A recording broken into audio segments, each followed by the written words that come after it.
Welcome back to Pleasure in the Pause, a podcast dedicated to empowering midlife women to connect with their body's pleasure and power through perimenopause, menopause, and beyond. I am your host, Gabriella Espinosa, women's health coach, menopause advocate, and pleasure visionary.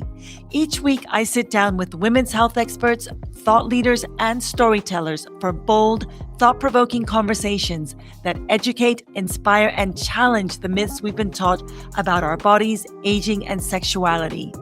I also share solo episodes with evidence-based insights, real talk, and embodied tools to support you in thriving through midlife with clarity, confidence, and vitality. Because your pleasure matters in and out of the bedroom. So take a deep breath, settle into your body, and let's begin. Hello, beautiful listeners. Well, we're nearly there, closing the curtain on 2025 and welcoming 2026. I want to thank you from the bottom of my heart for being here. Whether we've connected through this podcast, my emails, social media, or anywhere else we've met, I hope I've brought you new insights into how midlife can be the most pleasurable and transformative time of your life. So for this final episode of the year, I want to create a space for reflection, yours and mine. This isn't just me sharing what happened in 2025, though I will share some of those moments with you. This is more about pausing together before we step into the new year, about reflecting on what we've carried, what we've learned, and what we're ready to create next. So I'd like to invite you to take a breath, settle into your body, and let's begin. Before we reflect on anything, let's arrive here together. I'm going to invite you to pause right where you are, whether you're seated or standing, walking, or lying down. Just notice, take a moment to notice how you're being supported in this moment. So if you're seated, you might notice your seat making contact with the chair beneath you. If you're standing, feel your feet on the ground. And now soften your gaze or close your eyes if that feels comfortable. And bring your awareness to your breath. You don't need to change it in any way. Just notice how your breath is moving through you. Notice the flow of your breath, the depth, the rhythm. Without judgment, just notice what you notice. And now I'd like to invite you to take one more full breath with me. Inhaling through the nostrils,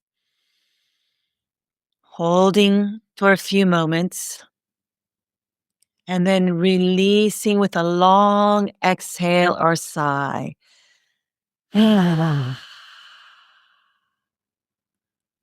Beautiful. That's the first step. Presence. You're here, I'm here, and that's where we begin. So more than any other year so far, 2025 was full of change and progress in midlife and menopausal health, education, and advocacy. I'm so grateful for the opportunity to have traveled, gathered, and be in spaces where conversations about women's health, sexuality, and aging are gaining real momentum. I want to walk you through 3 of the projects and experiences I felt especially honored to be a part of this year. Starting with the publication of Midlife Private Parts. In June, this honest, revealing, vulnerable, funny, and relatable book is a compilation of essays written by some incredible midlife women, many of whom I'm so honored to call my friends. And we write all things about aging, sexuality, menopause, reinvention, and everything else we ought to talk about more. I highly recommend adding this book to your bookshelf. You'll feel connected, validated, and have some wonderful belly laughs and maybe a good cry too. I'm including the link to the purchase site in the show notes. Next, let's talk menopause. Yes, Let's Talk Menopause is a national nonprofit dedicated to changing the conversation around menopause and empowering women to speak up, get support, and demand better care. I'm proud to serve on the board of this organization. This fall, we celebrated a major victory for women's health. With the help of the advocacy campaign, Unboxing Menopause, which so many of you contributed to by signing your names to the petition, the FDA removed the box warning on vaginal estrogen, a long overdue correction rooted in science, not fear. But the work is not over, and we're more committed than ever to advancing evidence-based menopause care and education for all women. I invite you to get involved in Let's Talk Menopause. I've included the link to the organization in the show notes. You can join one of our educational seminars, join our mailing list, or donate to the organization. And finally, the Hot documentary. It's been incredibly exciting to watch this much needed documentary come to life. I'm thrilled to be serving as executive producer on this bold, honest, and shame-free film about midlife sexuality and menopause. Hot shares real stories from women in perimenopause through postmenopause, giving a candid look into sex, pleasure, identity, and what it means to feel fully alive in midlife. This project is about expanding the narrative and reminding women that sexuality in midlife can be vibrant, joyful, and deeply satisfying. You can watch the trailer in the link provided in the show notes and follow along on Instagram at The Hot Documentary. And what these three experiences reminded me is that real progress in women's health happens when we stop accepting what's wrong and start demanding better, and doing that loudly, persistently, and without apology. And what I'm seeing is that midlife women are not slipping into invisibility as society would like us to believe. We are speaking up, sharing our stories, changing narratives, and dismantling outdated systems. And this year on the podcast, you showed me what conversations matter most to you. You kept coming back to episodes about hormones, how to optimize them, when to use them, what your options really are. You came back for conversations about desire, how to understand it, nurture it, reclaim it. And you came back for real talk about pleasure, what it looks like in midlife, how to access it, and why it matters for your health and vitality. And that tells me something important. You're not just looking for information. You're looking for permission, for validation, for a roadmap back to yourself. And that's exactly what we'll keep creating together here on Pleasure in the Pause. Before we look ahead at what's coming in 2026, I want to share something personal with you because 2026 is going to be a big year for me. I'll be turning 60. And honestly, there's a part of me that is actually grieving the saying goodbye to my 50s. My 50s were filled with so much growth, new friendships, deeper pleasure, awakenings, and reclaiming parts of myself I didn't even realize I had set aside. There was courage in this decade. and a whole lot of curiosity and a lot of becoming. So yes, there's some sadness in letting that chapter close because it mattered. It shaped me. And at the same time, I feel something else rising. I feel excited about my 60s, not because I'm starting over, but because I'm integrating everything I've learned. This next decade feels less about proving and more about embodying, less striving and more ease, less questioning my worth and more trusting my wisdom. I'm stepping into my 60s with clarity, with confidence, and with a deep sense of grounded knowing. And what I feel most called to do in this next chapter is guide others, not from theory, but from lived experience, to talk more openly about how we age well, how we age with pleasure, and how we expand our lives from a place of abundance, not fear, but rooted in ease, vitality, and self-trust. Because healthy aging isn't about shrinking or managing decline. It's about staying connected to our bodies, our desires, our curiosity, and our capacity for joy. So as I step into this threshold between decades, between chapters, I'm bringing you with me because this journey, it's ours to walk together. And that brings me to what I'm seeing on the horizon for midlife health in 2026. Midlife health may have once been a fringe conversation, but not anymore. It's becoming a priority in culture, medicine, and policy. Some of what's coming is genuinely promising, while others are overhyped. So let me walk you through what I'm paying attention to, and more importantly, why it matters for you. First, longevity is finally becoming women-centered. We're moving away from anti-aging toward health span, with growing recognition that ovarian aging and menopause influence brain, bone, heart, and metabolic health. What happens in midlife plays a defining role in how we age. On the topic of weight and metabolism, GLP-1s are evolving beyond weight loss into conversations about muscle preservation, bone density, and metabolic resilience. Weight health in midlife requires nuance and personalization, not just a number on the scale.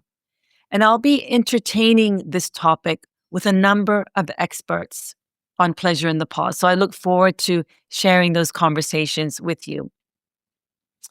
And speaking of data, wearables are moving beyond fitness trackers to become health dashboards, integrating sleep, heart rate variability, glucose, and recovery data.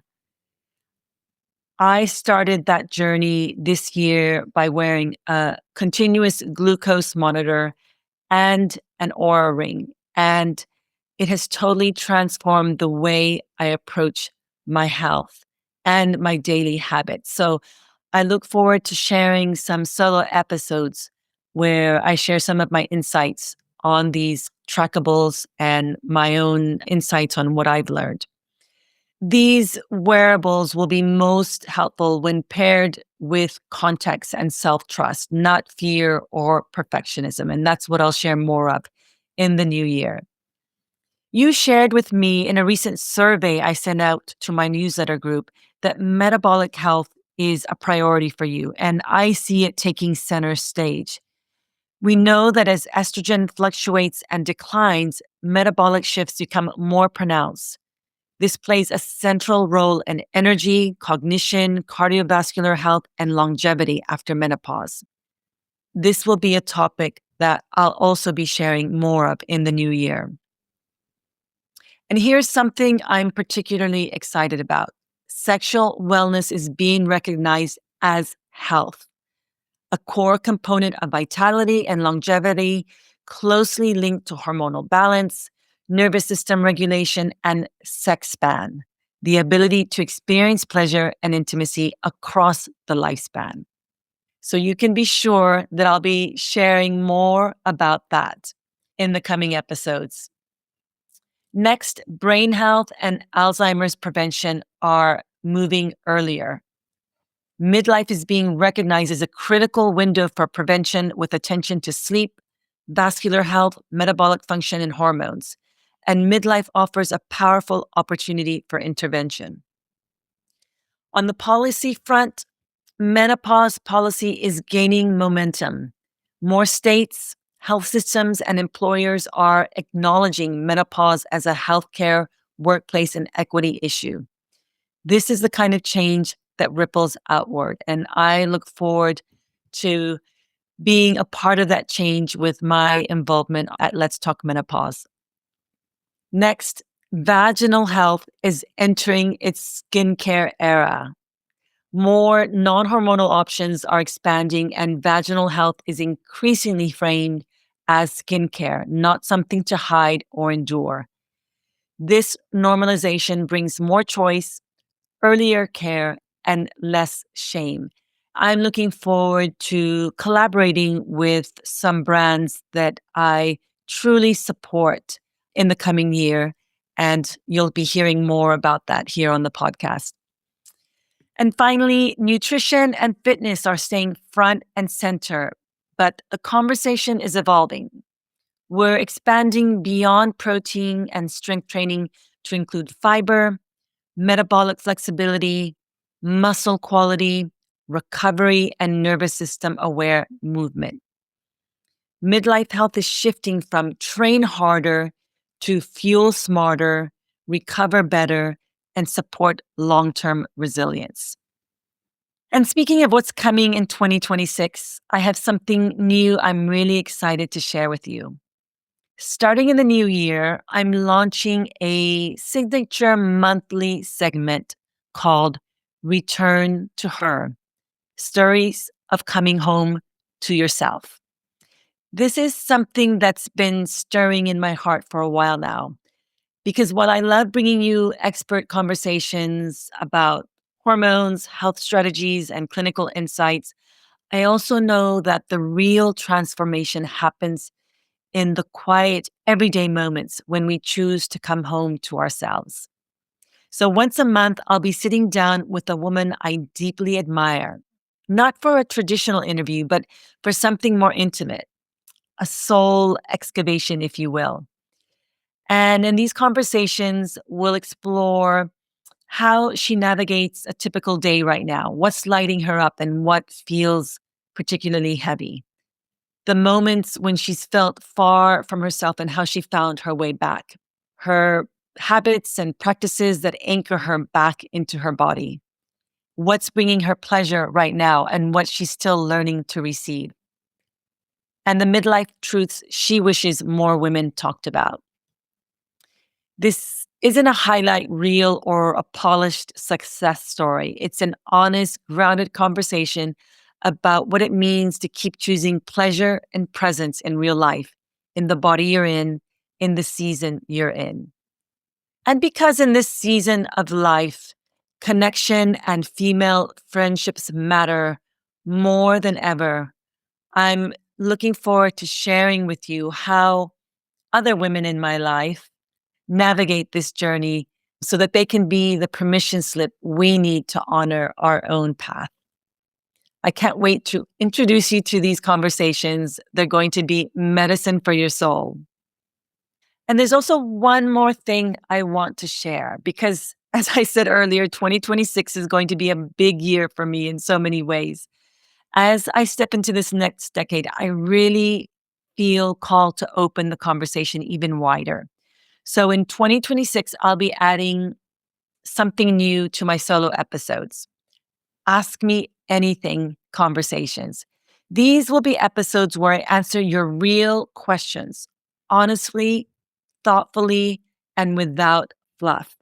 There'll be questions about pleasure, sexual wellness, desire, hormones, aging well, body confidence, relationships, or anything else that's been living quietly in the back of your mind.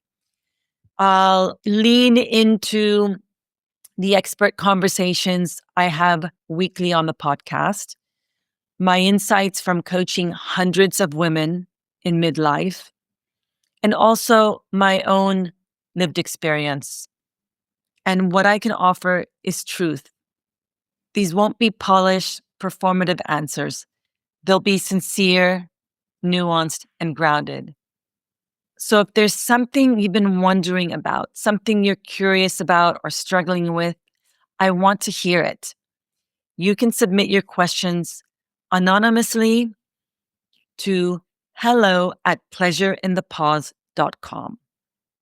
No question is too small, too personal, or too awkward. This is a shame-free space and your questions matter. Now it's your turn. Here's the question I'm sitting with as the year winds down, and I invite you to sit with it too. What do I want to carry into 2026? And what am I ready to leave behind? Midlife is a season of transition and possibility. And a little reflection can help us choose how we want to move forward. I'm going to guide you through some prompts. You can journal your answers, speak them out loud, or simply sit with them. There's no right way to do this, just your way. So let's begin. Journal prompt number 1. What stretched you this year? Most of us held a lot in 2025. Responsibility, caregiving, emotional labor, health changes, aging parents, empty nest, changing relationships. So I'd like to invite you to take a moment and ask yourself, what felt heavy this year? It's okay to acknowledge what felt hard. So allow yourself to tune in, breathe into it, and just name it. Name that quality of heaviness that you're holding right now. Sometimes the act of naming allows us to soften and release its emotional stronghold. Journal prompt number 2. Where did you feel supported this year? Alongside the challenges, it's important to look for the bright spots, moments of connection, laughter, creativity, resilience, rest, learning, and friendship. So take a moment and ask yourself, what made me feel like myself this year? You can place a hand on your heart or your belly to get a very felt sense of this. Breathe into it, tune into it. The quality of that feeling like myself. So you can say it out loud, write it down, and just let this moment guide you. Let this feeling guide you.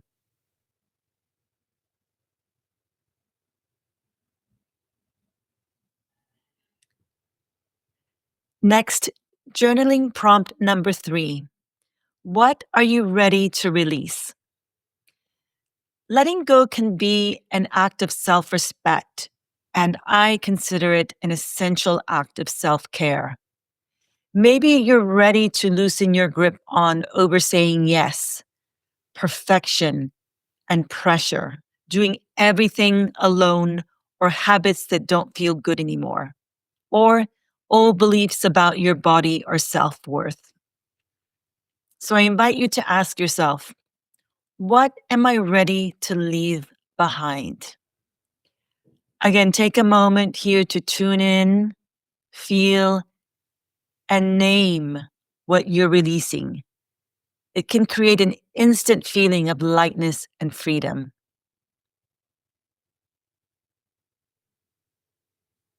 And finally, journaling prompt number 4. What do you want more of next year? If big resolutions aren't your thing, start with a feeling: ease, connection, strength, joy, peace, vitality, pleasure. Choose one or two of these qualities that resonate the most, and then you can shape the details later. So I invite you to ask yourself, what do I want to feel more of in 2026?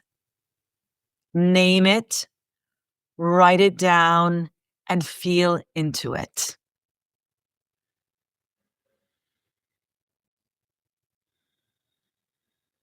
And after you've done this, I'd like to invite you to take one more breath with me, breathing in what you want to carry forward and breathing out what you're ready to release. Beautiful. As I sit here with you at the end of 2025, I feel grateful. Grateful for the conversations we've had, grateful for the progress we've witnessed, grateful for the women who are speaking up, sharing their stories, and refusing to slip into invisibility. And I feel hopeful about what's coming, because 2026 isn't just about new trends or new episodes or segments, though I'm excited about all of those things. It's about continuing to build a space where midlife women can come home to themselves, where pleasure isn't a luxury, but a birthright, where aging isn't about decline, but about expansion, where we trust our bodies, honor our desires, and step into our wisdom with confidence. That's what we're creating together. So as you move into 2026, I want you to remember this. Your pleasure matters. Your voice matters. Your body, exactly as it is right now, matters. And you deserve to move through this next chapter with ease, vitality, and deep self-trust. Thank you for being here, for listening, for showing up for yourself. And remember, your pleasure has no expiration date. So here's to closing 2025 with gratitude and pleasure, and stepping into 2026 with intention. Until we meet again, may you find pleasure in the pause. Thank you for joining me for this episode of Pleasure in the Pause. Want to help me spread more pleasure in the world? Please hit subscribe to the podcast and share this episode with a friend, a sister, or any woman you care about. Because when we share these conversations, we remind each other we are not alone. Together, we create ripples of empowerment and support that reach far beyond ourselves. Your support means the world to me. Thank you. Remember, your pleasure matters. The information shared on this podcast is for educational and informational purposes only and is not intended as medical advice. Always consult your healthcare provider before making any decisions about your health or treatment. The views expressed by guests are their own and do not necessarily reflect the views of the host or Pleasure in the Pause.